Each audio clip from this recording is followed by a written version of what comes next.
BRS MLA Harish Rao మీడియాతో మాట్లాడుతున్నారు. ఇప్పుడు ఆ లైవ్ చూద్దాం. 2017 5 జూన్ 2018 13 జూన్ 2018 కాళేశ్వరం ప్రాజెక్టును వ్యతిరేకిస్తూ మీ నాన్నగారు 7 ఉత్తరాలు రాశారు. కానీ నిన్న లోకేష్ గారు మేము కాళేశ్వరం ప్రాజెక్టును వ్యతిరేకించామా అని సన్నాయి నొక్కులు నొక్కుతా ఉన్నారు. కావాలంటే ఇవన్నీ పంపిస్తే చదువుకోండి. ఇందులో ఎంత అన్యాయంగా మాట్లాడతారు అంటే అది కూడా చదివి వినిపిస్తా.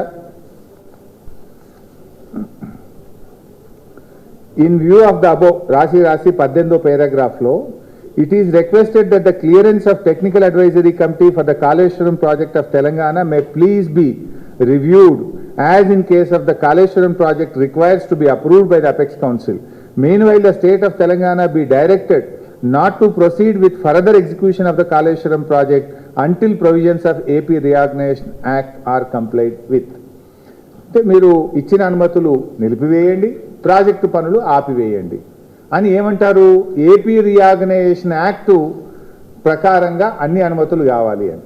ఇది కేంద్ర ప్రభుత్వం మన ఎస్కే జోషికి ఆనాటి వాటర్ రిసోర్స్ సెక్రటరీ రాసిన లేఖ. Kaleshwaram is not a new project, ఇది ప్రాణహిత చేవేళ్లలో అంతర్భాగము. అందువల్ల దీనికి ఏపీ రీఆర్గనైజేషన్ యాక్ట్ రూల్స్ వర్తించవు అని స్పష్టంగా ఆనాడు ఒక సమావేశంలో నిర్ణయించి మన రాష్ట్రానికి కమ్యూనికేట్ చేశారు.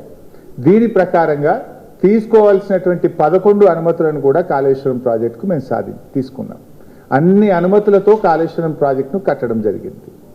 కానీ మీరేమంటారు? మేమైనా కాళేశ్వరంని అడ్డుకున్నామా? 7 ఉత్తరాలు రాసిండు మీ నాయన.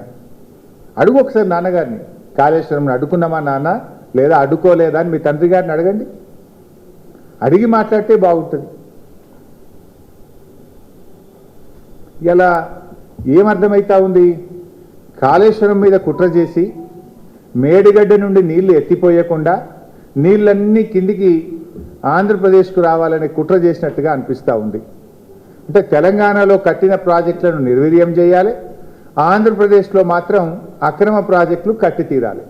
ఇక్కడ కట్టిన ప్రాజెక్టులు నిర్వీర్యం చేయాలి, ఆంధ్రప్రదేశ్లో అక్రమ ప్రాజెక్టులు కట్టాలి.